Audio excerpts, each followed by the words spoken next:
Hi, everybody. My name is Ryan Martin. I'm the Executive Director for the YMCA at Virginia Tech. Wanted to thank you all for joining us tonight, giving us a little bit of your time to learn a little bit more about this topic. We've been having a really great week of healthy lifestyles this week, and this is one more of our kind of additional conversation points to have that connects into that topic.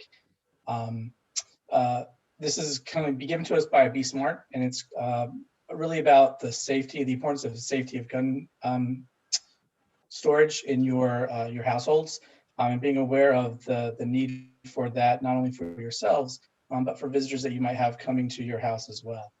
So I'm going to go ahead and take this time to turn it over to our presenters, and thank you for your time. Thanks. Hi, my name is Jennifer Cooper, and I am the co-leader of the New River Valley group of Moms Demand Action for Gun Sense in America.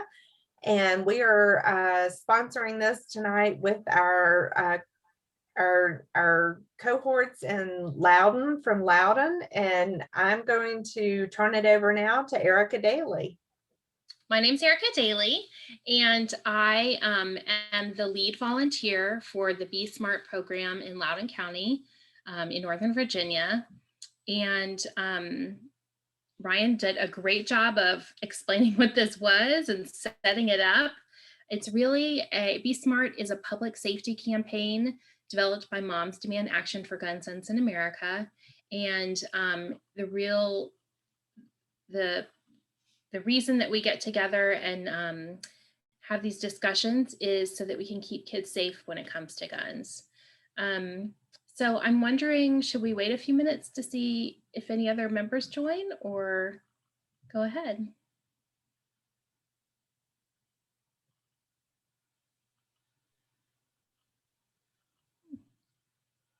Laureen, do you want us to just get started? I would say go ahead and start, because it is running live. So if anybody's watching it and not really logging in to participate, Okay. Maybe that's just okay. Thank you. A little bit about myself. I am a mom. I have an 8-year-old and a 10-year-old. And I got started with Be Smart and Moms Demand Action when my kids were my oldest was about 2. I started to read stories about kids who had picked up a firearm and accidentally injured themselves or gotten killed or injured someone that they were with. And after seeing several of these stories and coming into the age where my kids were going to start playing with others, I got really anxious about that and wanted to find out what I could do to keep kids safe. I grew up in the military. I'm not a gun owner, but my dad now lives in Alaska. And so whenever we go and visit him, he is a hunter and carries a bear gun when we go hiking, just so that we can be safe. So my kids do know a lot about gun safety and what to do if they see a gun. So that's kind of my background. Let's get started here.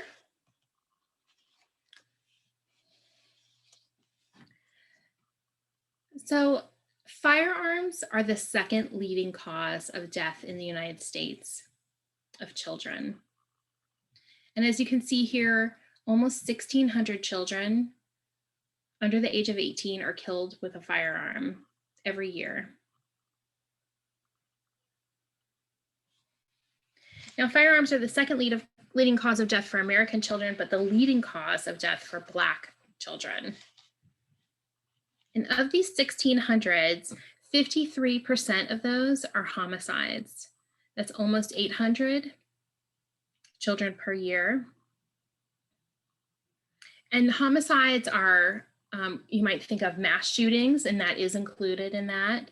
And technically, the technical term mass shooting, the definition is an instance where 3 or more people are shot. These homicides could include domestic violence, things that happen at school. There's another 600 children who die by suicide every year, and 100 are unintentionally shot. And those are the kind where they find a gun and kind of a preventable, we used to call them an accident, but really because it's preventable, we started calling them unintentional. So because we're such a small group, if anyone has any questions, just jump in at any time. I usually like to find out the age of everyone who's attending, their children, if you have children, just so that we can talk more about, are you wanting to know how to ask on a play date? Are you worried about your kids and suicide and how guns relate to that? So just jump in or type in the chat and Jennifer will go ahead and ask me questions.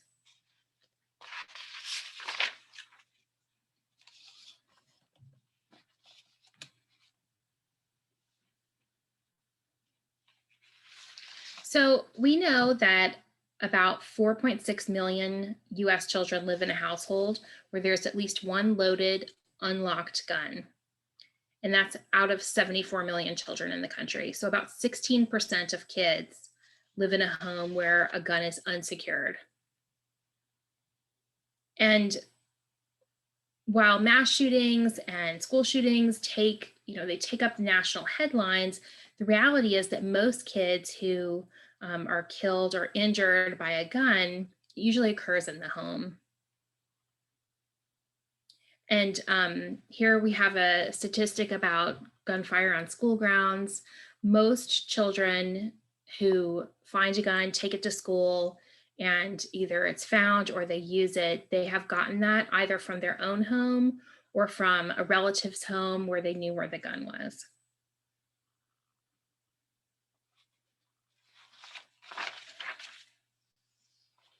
So I know that talking about kids' safety and talking about firearms in general can sometimes be very emotional, and we all come from different perspectives. I want to let you know that we often have veterans and gun owners and people who may have been affected by gun violence in some way in our presentation. People maybe who have grown up in a urban setting where guns weren't a part of life like they might be in a rural environment. But I think we can all agree that keeping kids safe is a priority for everyone. We don't discuss politics or policies in these presentations. We're just really going to talk about specific ways to keep kids safe. So I'm just gonna, there we go, minimize everybody so that everyone can see. Everyone makes different choices about whether or not they're gonna have a gun in their home. But my role and my goal here is to talk to everyone about just preventing death or injury if we can.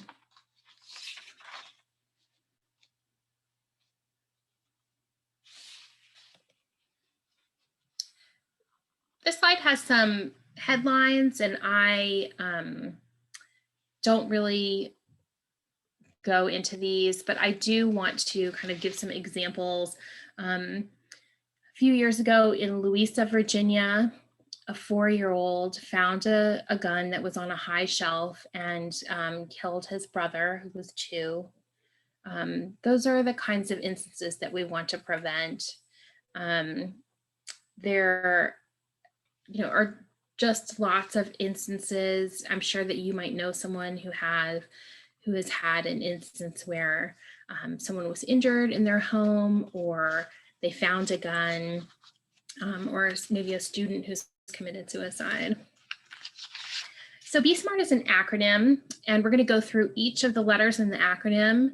The first one is to secure guns, and I'm going to show you some ways that you can secure guns. So about 13 million households with children have at least one gun. And remember, we said that 4.6 million have guns that are loaded and unlocked, unsecure. And by secure, I don't mean in the nightstand, the drawer in the nightstand, or up on a shelf where you think kids can't get it. I really mean locked.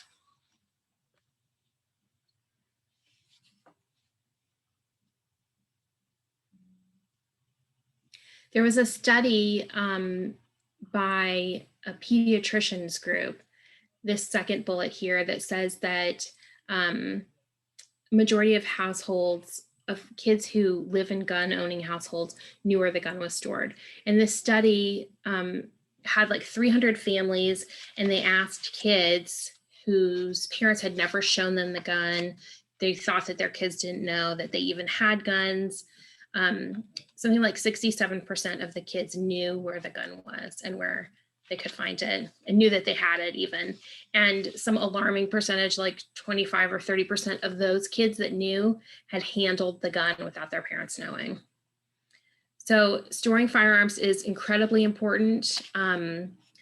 Some examples, like I said, in the nightstand is not a good example. You know, just putting it in the glove box in your car is also not sufficient.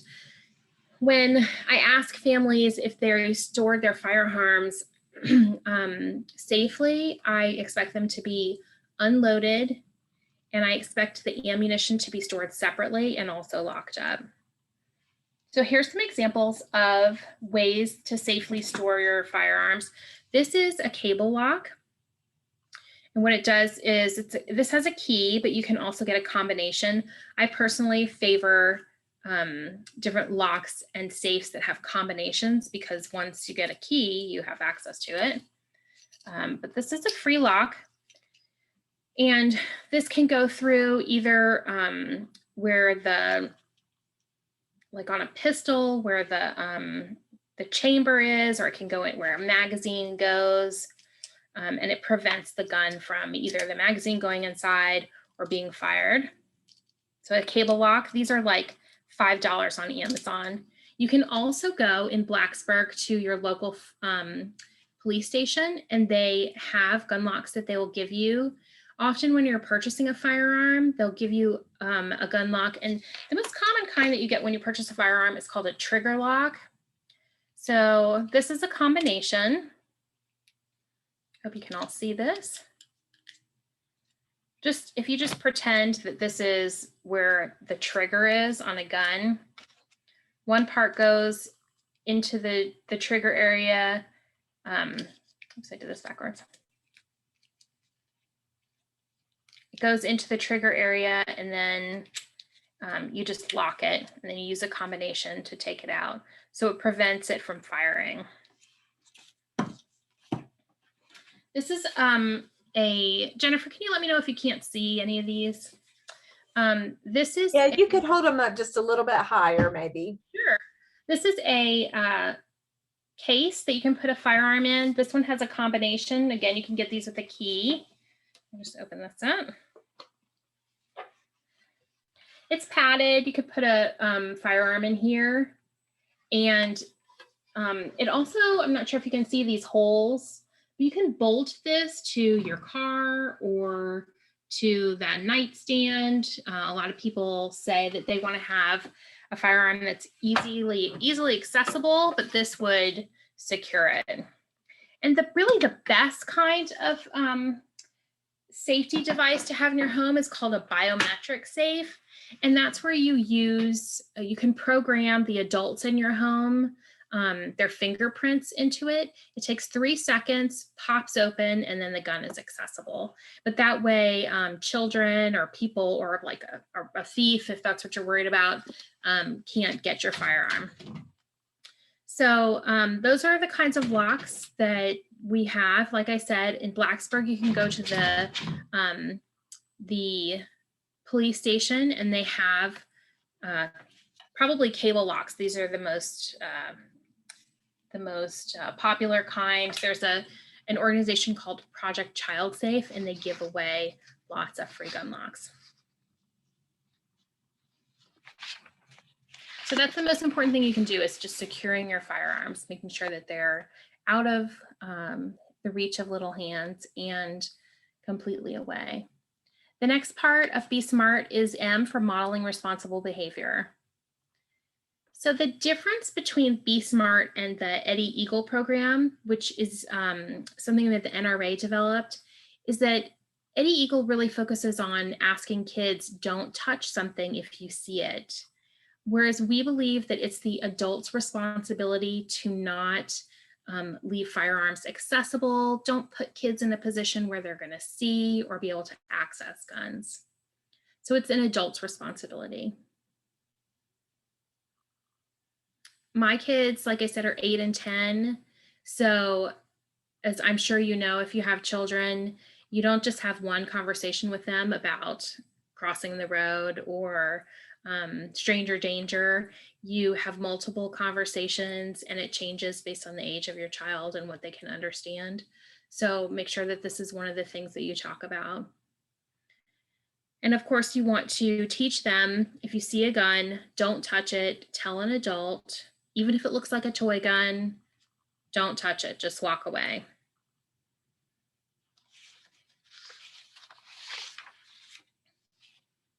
The next part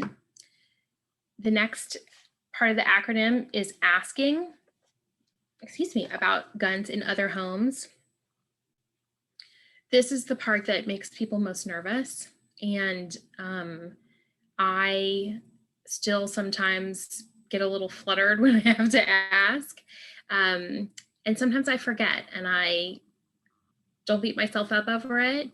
I just realize, well, the next person, of course, my kids aren't really playing with a lot of people right now, but the next time that they have an interaction with that family, I need to ask. I personally like to couch the question in between other questions or conversations that I might ask. This second dot here says try in an email or text. I think that's a really great idea because if you're nervous and uncomfortable about asking because you're worried that someone is going to be offended because you're asking about the potential of firearms, if you do it in the text, you know, how they say sometimes you can't read emotions, that's perfect in a text because it doesn't have that latent emotional part. So just remember that almost 5 million kids in the US live in houses where there's guns that are pretty accessible. So you always want to ask. So Erica, may I ask a question on that topic? Yes, of course. Do you maybe have some sample language, or could you offer some tips that people might put into the text message or the email so that it doesn't come across as being pushy or overly concerned or judgmental or anything like that? Yeah. Actually, Jennifer and I are going to do a little role playing in a minute. Oh, okay. All right. But like I said, I like to couch it. I like to first, you should think about what are the things that you ask. Like if your child has allergies, you might ask, please don't let them have this. Or do you have a pool? Do you have dogs? So if you just put it in between two other questions that are kind of innocuous, then it makes it seem like, oh, this is just the thing that they ask, you know, please don't let them play video games or whatever. I also think that you can kind of play dumb and say, even if this isn't true, a little white lie. You know, I just saw this article about this kid that was playing and they found a firearm, and it just made me realize I need to ask that question because no one wants a situation like that to happen. So Jennifer, if you're ready, why don't we go ahead and do our little phone conversations. Are you ready? Yes. Great. Okay, so the first one is I'm asking, Jennifer's a fellow mom, and I'm asking my son's going to come over for a play date, and I just want to make sure that everything's safe. So hi, Jennifer. I'm so excited that the kids are finally getting together to play this weekend. I just wanted to check on a few things beforehand. Do you have a dog? No. Okay, great. Finn, he's been a little nervous around dogs lately, and so I just wanted to find out.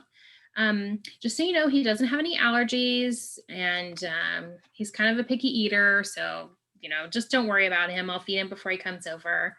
Do you have any guns in the home? And if so, how do you store them? We do. They are locked in the gun safe, and the ammunition is locked in another location. Great. Thank you so much. I know Finn's going to be on good behavior, but kids can be curious, and I just like to make sure that everything's safe.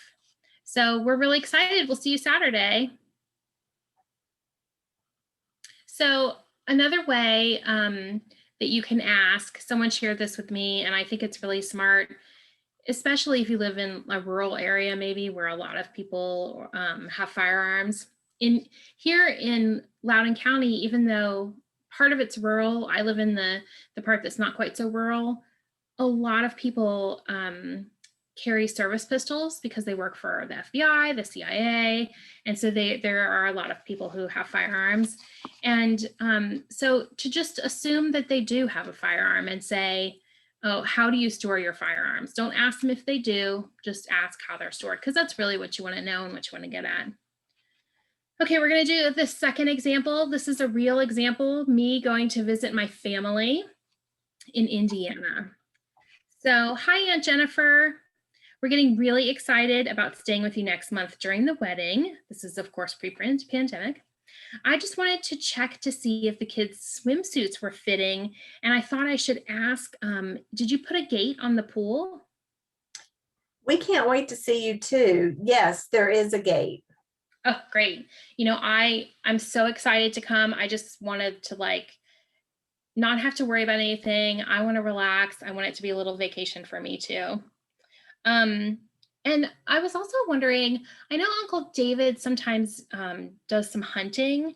So I just wanted to make sure that any firearms are, locked while we're going to be there, locked and secure. The rifles are locked up, but your uncle got a handgun that he keeps in his nightstand for protection. Maybe we can tell the kids not to go into our bedroom.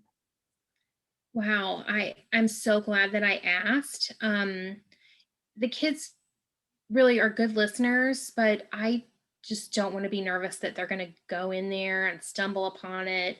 I just want to know that they're going to be safe when I'm, not really watching very well. Is there any way that he could lock them up while we're visiting? Well, it doesn't really protect you if you can't get to it. Okay, well, Aunt Jennifer, why don't you and Uncle David talk about this? I really think that if they can't be locked up, we might not be able to stay with you. It makes me really uncomfortable. So why don't you guys talk about it and I'll touch base. But if it's not something you can do, I'm going to ask Aunt Patty if we can stay with her, because I just don't want to put my kids in a place that's not safe. Thank you. So this really happened to me. And I have 7 aunts and uncles. So throwing in there that I was going to stay with another aunt was the ticket to getting those guns secure. And I often get questions about, how do you know that someone really is going to secure their firearm? And I just say that you have to use your mom's spidey senses. You have to use your gut. And if you feel like someone's not being honest with you, or it's really an issue, it's just better to not plan whatever it is that your kids were going to do. Meet in a public place, host them at your home.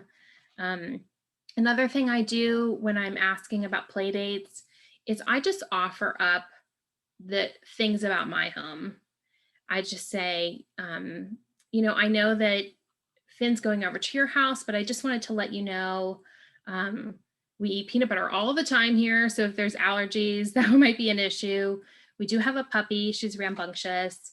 We don't have any firearms. And that way it just kind of opens it up for, these are the things that we share. I bet you're concerned about the same issues that I'm concerned about. So are there any other questions about asking? That is definitely a challenge and something that you just, as you do it, get more confident. Before I became a mom and a volunteer, I was a fundraiser, and everyone always crinkles their nose and says, "Ooh, how awful, how can you do that?" And I think you get the same feeling asking about firearms, and the more you do it, you just get confident and it just becomes part of what you do. So the next. Erica, could I Yes. jump in? Yeah, we moved here a long time ago from another country when my children were young, and, I would never have even thought to ask about guns because it was not in our culture. So I wondered if there's a way that you reach out to immigrants and people who are visiting, especially with Virginia Tech here, from other countries who just wouldn't even think about asking something like that because it just wasn't on our radar at all. And when I think back, it really scares me that I didn't think about those things when my kids were going elsewhere. I think that I find the opposite to be true. I think that a lot of people who move here from overseas think that everyone in America has a gun because that's what they see and associate with America now. So I think they're even more cautious about letting their kids play in another person's home. And they definitely ask, how should I ask this? Because they want to make sure that they're not being offensive, not because of like a political sensitivity. They just want to know culturally, how should we do this? So my goal really with this campaign, at least in my community, is to talk to every parent in Loudoun County. And then when I'm done, there'll be a new set of parents that I need to talk to. I just feel like we need to talk to everybody, and it needs to be something that you think about. When you bring a kid home from the hospital, you know you have to have a car seat, and then people start talking about, well, you need to secure those dressers against the wall so that they don't fall on your child. And this just isn't something, when you think about your child's safety, what might occur. So it just needs to be in the community, like what you guys are doing today with Healthy Kids. This is just a really great thing that you're providing. Okay, So thank you. thank you. So the next part of Be Smart, the R, is recognizing the role of guns in suicide, especially teen suicide. So I'm gonna let you read this real quick.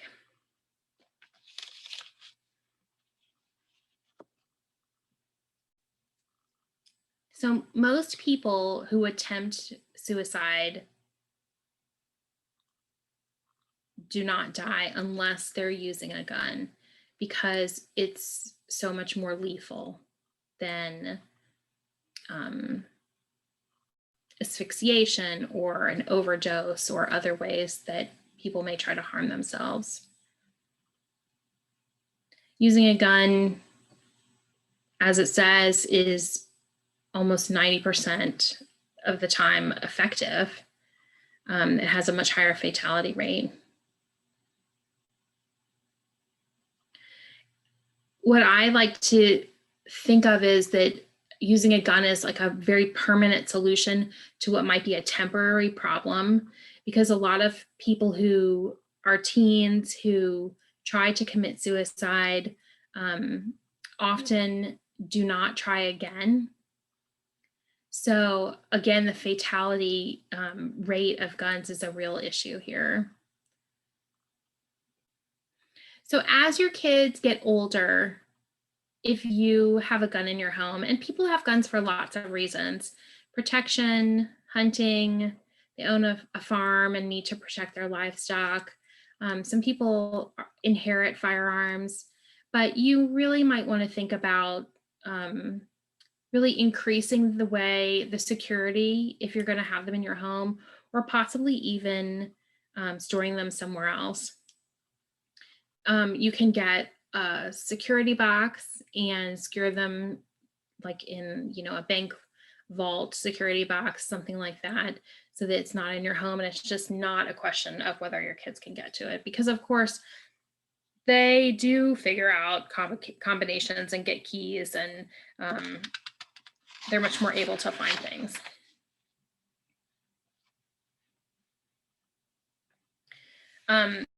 So 40% of the kids of child suicides, unfortunately, involve a gun.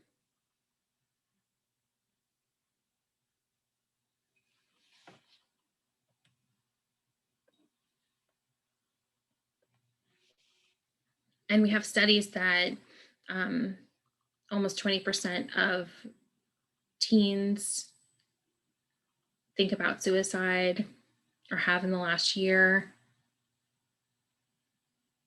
40% of teens live in households where they know where the firearm is and they can easily access it.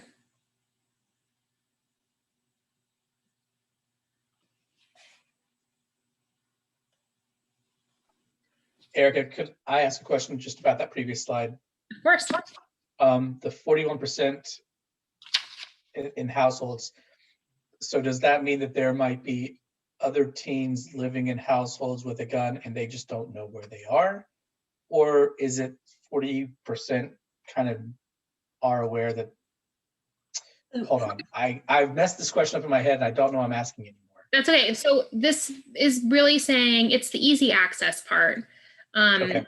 40% are saying that they live in a household where the gun's not secure, or Okay. they know where, they know how to get to the ammunition and the key. So even though it's locked up, it's pretty easy to get to.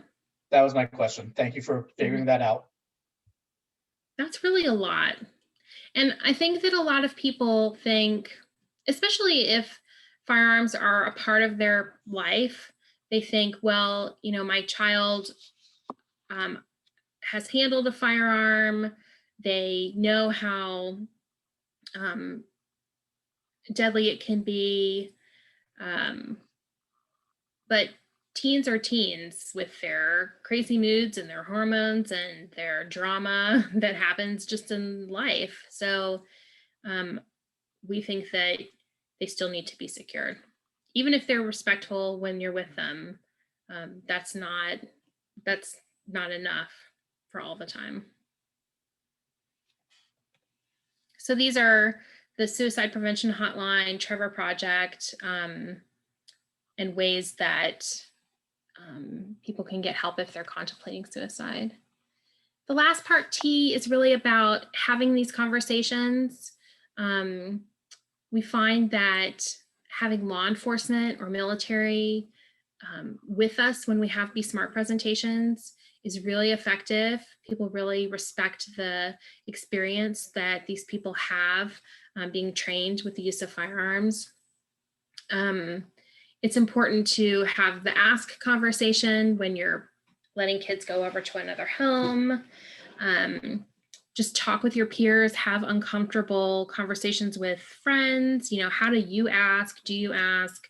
And really do these Be Smart presentations as much as you can. I really like to do them in small groups, are the best, because you can have conversations and customize them based on the people who are attending. So maybe a mom's group or a church, a preschool group, just having like a wine night in your house when that's a thing again. Just keep talking about it. And that's it. Does anyone have, I have one other thing. Whoops, I stopped sharing. If you're local and you want to learn more information about our local moms group or the Be Smart program, this is the contact information for the New River Valley Moms Demand Action group. And this is Jennifer's email. So Erica, I think Janet just joined us. So she may have some questions because it looks like she wasn't able to get here on at the beginning. Sure. So I don't know if Janet, if you had any questions. If you want to tell me where you jumped in, I'm happy to kind of go over the very brief bits of what you might have missed.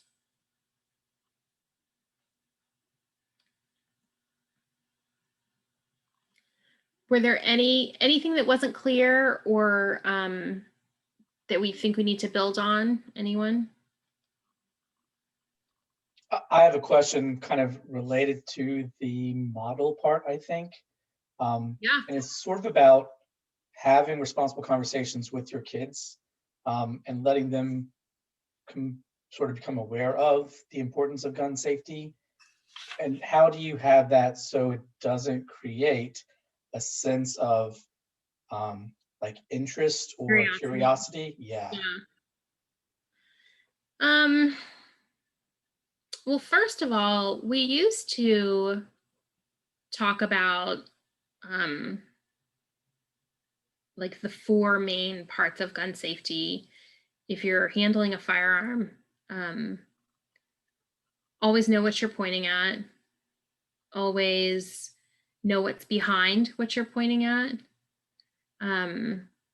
Those kinds of things that they teach when you learn about handling a gun. And I think those are still really important conversations if you're going to allow your kids to use a gun for something. I think that I don't have teenagers yet, so I'm not really sure if this is true, but I think of it as like akin to talking about drugs and alcohol. I mean, you still have, kids know that those are out there. They watch movies. They might not realize that people have guns in their home, but they know that they exist in the world, you know? And I think it kind of depends on the kids. Like my kids are really not interested in that at all. So I think that's a great question. Jennifer, do you have any suggestions? You're a bit more of an experienced mom than, or Laureen even.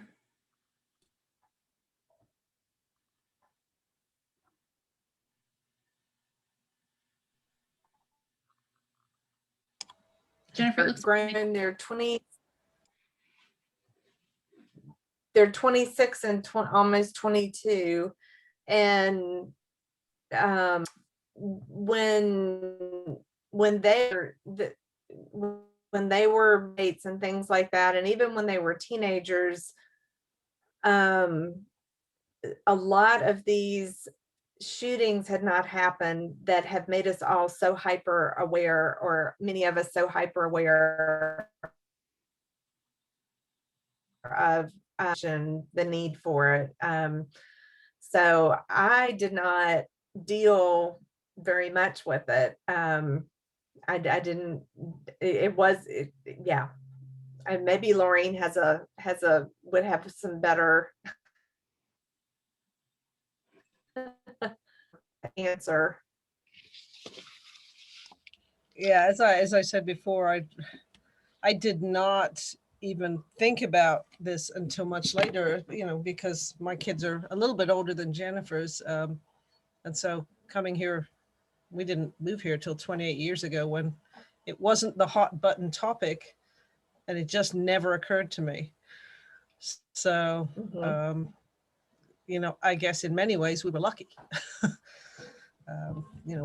We didn't own guns, and I don't think we knew many people that did, but yeah, I'm sorry, I don't have a good example for you. So Ryan, one thing that I learned from someone that I sometimes do presentations with, she's a mom of adult boys and a elementary school counselor. She said sometimes, we were talking about the age appropriate conversations. When your kids start to get, like mine are 8 and 10, it's a good time to, instead of just saying, now if you see something, don't touch it, but start to ask them questions like, what would you do? Give them scenarios. What would you do if you were at your friend's house and he said, do you want to see this gun that I got from my dad's room? And that their answers are really telling.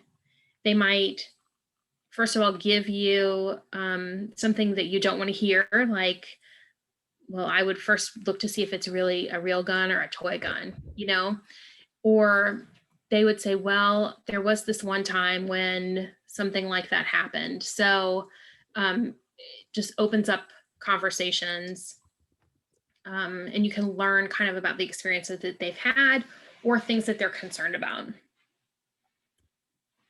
Does that answer your question at all? It does. Yeah. I mean, it just provides some help and some insight. And I guess sort of a tangential follow-up to that is, are there resources out there or places we can direct families to learn more about these conversations, but also what could kind of coaching or training or providing youth with skills about if they are confronted with a friend who brings out their father or mother's, somebody's gun and shows it off, and how they should respond to that, what they should say, how they remove themselves from the situation, etc. Yeah. So this website, besmartforkids.org, is has things about asking. It has things about teen suicide. It has a lot of resources and also research. And I think that the other part of your comment kind of depends on age. Like if they're little, you really need to teach kids to just exit the situation. When kids are older and teens, their relationships are more nuanced. And I've often heard from like pediatricians that the ages, it's mostly boys who are harmed by firearms in children, and the ages are like 2 to 6 and 12 to 16. And the younger ones, it's because they don't really realize what can happen.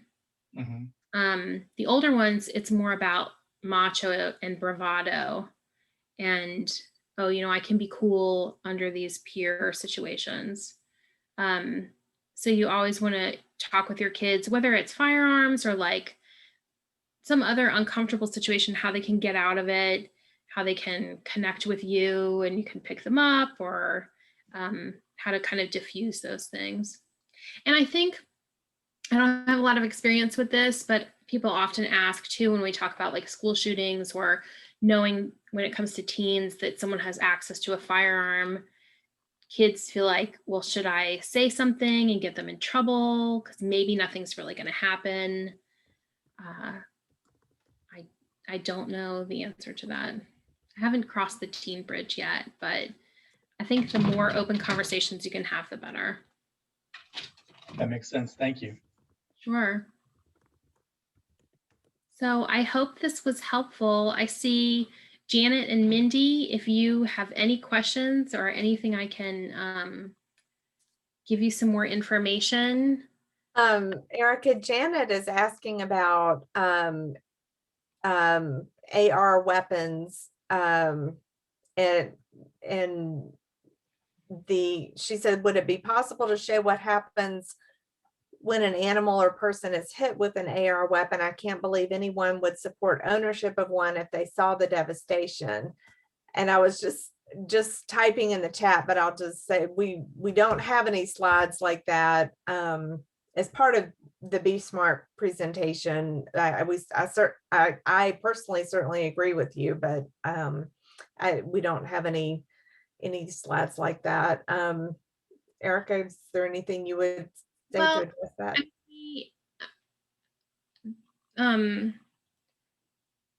Lots of different kinds of levels of gun ownership, I guess, attend these presentations. Non-gun owners, people who carry for their job, you know, people who may just have inherited weapons. So we don't really, in Be Smart, talk about whether it's okay to have a gun. Really, we just want you to secure one if you have them, or if you're sending your kids off to a play date. And I should say, I didn't say this earlier, I'm sorry, but when you're sending your kids off, it's not just to someone you don't know. You need to ask every person that your kids go to, grandparents' house, neighbors, you know, play situations, daycare, everywhere that they go, you need to be asking about unsecured guns. I think that showing an older teen what can happen. I mean, personally, my family, my parents are nurses, and my dad was in charge of the ER when I was a teenager, and I saw someone come in. We were in the military. They came in with a gunshot wound, and that's something you cannot unsee. Certainly made a huge impact on me. But I don't know if that can backfire, or some kids might be too sensitive to that. Like that might be too much. So you know your kids and what is most effective for them. Thank you.